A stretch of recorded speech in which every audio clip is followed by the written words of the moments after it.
அப்பா சரணம், கருப்பன் திருவடியே சரணம். இந்த மந்திரத்தை 7 முறை சொன்னோம்னா தலைமுறைக்கும் உள்ள பாவம்லாம் போயிடும்.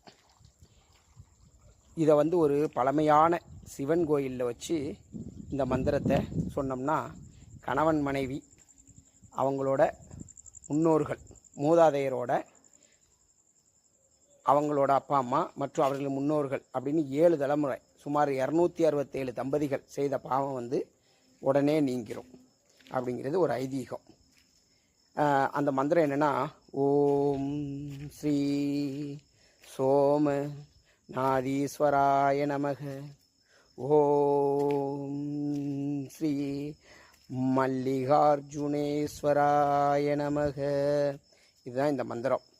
இந்த மந்திரத்தை தினந்தோறும் 108 முறை சொல்லிட்டு வந்தீங்கன்னா இன்னும் சிறப்பு. நல்லது. வாழ்க வளமுடன்.